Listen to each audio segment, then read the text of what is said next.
बोलो भोलेनाथ की जय। श्रवण महात्मा का 11वां अध्याय। हरे हरे महादेव। तिथि महात्मा।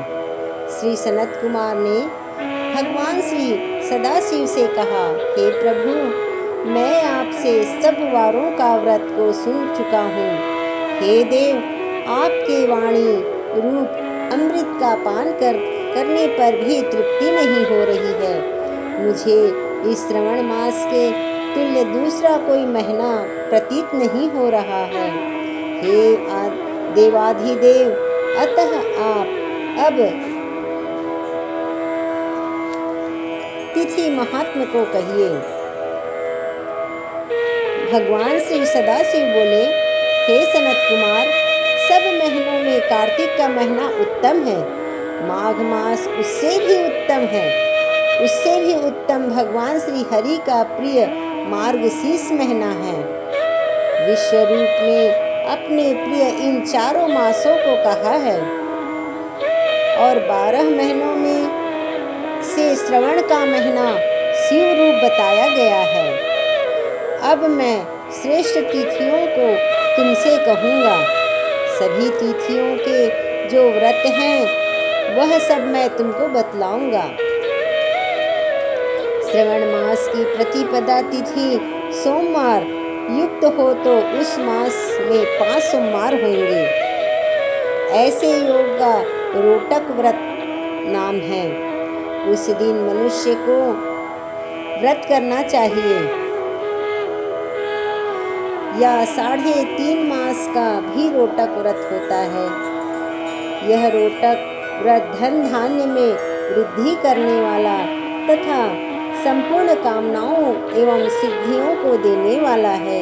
हे सौम्य, अब मैं उस विधान को बतलाने जा रहा हूँ। तुम ध्यान पूर्वक सुनो। श्रवण मास के शुक्ल पक्ष की प्रतिपदा को प्रातः उठकर ज्ञानी को रोटक व्रत का संकल्प करना चाहिए। हे सूरश्रेष्ठ, आज से मैं रोटक व्रत करूँगा। हे जगत गुरु, मुझ पर आप कृपा करें। यूँ संकल्प करके प्रतिदिन भगवान सदाशिव का अर्चन करें।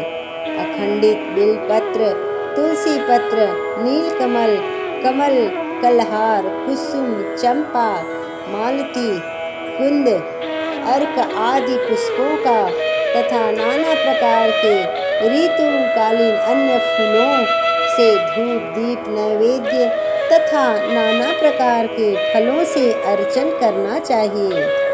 विशेष रूप से रोटकों का नैवेद्य अर्पण करना चाहिए। पुष्पहार नाम से 5 रोटक बनाने चाहिए। उसमें से 2 रोटक ब्राह्मण को दे देना चाहिए, 2 रोटक आप खावें और 1 रोटक नैवेद्यार्थ भगवान सदाशिव को समर्पित करना चाहिए। अविष्ट अर्चन करके ज्ञानी को धैर्य देना चाहिए। ज्ञानी को अर्घ देना चाहिए। केला, नारियल, जमरी, बिजौरा, नींबू, खजूर, ककड़ी, दाख, नारंगी, मातुलिंग, अखरोट, अनार और ऋतु में होने वाले फलों को अर्घ्य दान के लिए उत्तम कहा गया है। इस व्रत का पुण्य फल कहता हूँ। जो 7 सागर पर्यंत भूमि दान करने से जो प्राप्त होता है, मनुष्य को वह फल इस व्रत के सविधि करने से सहज ही प्राप्त हो जाता है। वह मनुष्य जो अपार धन की प्राप्ति की इच्छा रखता हो, उसको यह व्रत 5 वर्ष तक करना चाहिए। रोटक व्रतोद्यापन करना चाहिए। उद्यापन में सोने के 2 रोटक बनाने चाहिए। पहले दिन अधिवासन करके अन्य दिनों में प्रातःकाल श्री शिव जी मंत्र द्वारा घी तथा सुंदर बिल्व पत्तों से हवन करना चाहिए। हे वत्स, इस प्रकार व्रत करने से मनुष्य की सभी कामनाएं पूर्ण हो जाती हैं। हे महामुने, अब मैं तुम्हें द्वितीया के शुभ व्रत के संबंध में बतलाऊंगा, जिसके करने से मनुष्य को धन तथा पुत्र की प्राप्ति हो जाती है। सुनो, औदुंबर नामक व्रत सब पापों को नष्ट करने वाला है। ज्ञानी को चाहिए कि श्रवण मास के आने पर शुभ तिथि द्वितीया में प्रातःकाल संकल्प करके विधि व्रत को करे। जो स्त्री पुरुष इस व्रत को करेंगे वह सब संपत्तियों के अधिकारी होंगे। इसमें गुलर उदुम्बर वृक्ष का अर्चन करना चाहिए। गुलर न मिलने पर व्रती को चाहिए कि दीवार पर गुलर के पेड़ का चित्र अंकित करे और मंत्रों से उसका अर्चन करे। हे उदुम्बर, आपको नमस्कार है। हे हेम पुष्पक, आपको नमस्कार है। इसके पश्चात शुक्र तथा शिव का अर्चन करना चाहिए। गुलर के 33 फलों के 3 भाग करने चाहिए।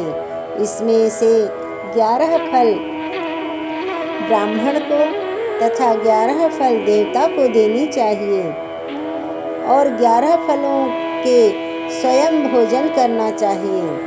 उस दिन अन्न बिल्कुल नहीं खाना चाहिए। रात को शुक्र तथा भगवान सदाशिव का अर्चन करके जागरण करना चाहिए। हे वत्स, इस प्रकार 11 वर्ष तक यह व्रत करना चाहिए। 11वें वर्ष की समाप्ति पर उद्यापन करनी चाहिए। उद्यापन में सोने का फल, पुष्प, पत्रादि के सहित गुलर का पेड़ बनवाकर उसमें सोने से बनी हुई भगवान शंकर तथा शुक्र की मूर्तियों का पूजन करना चाहिए। दूसरे दिन प्रातःकाल छोटे छोटे गुलर के फलों से 108 हवन करें। उदुम्बर की लकड़ी, घी तथा तिलों से के द्वारा हवन करें। हवन समाप्त होने के बाद आचार्य का पूजन करें। अपनी शक्ति के अनुसार ब्राह्मणों को भोजन करवाएं। हे तात, इस प्रकार व्रत करने से जो फल होता है अब उसे सुनो। जैसे यह पेड़ बहुत फलों से युक्त होता है, वैसे ही साधक के यहाँ बहुत से पुत्र होते हैं और उसके वंश की वृद्धि होती है। जिस प्रकार सोने के फलों से लदा हुआ यह पेड़ है, उसी प्रकार व्रती भी धनपति हो जाता है। भगवान श्री सदाशिव ने कहा, मैंने यह व्रत किसी दूसरे पर प्रकट नहीं किया। हे गोपनीय, व्रत को करने वाले तुमसे ही कहा है।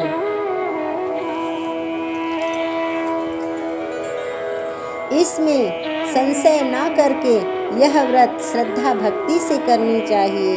बोलिए भोलेनाथ की जय। हर हर महादेव।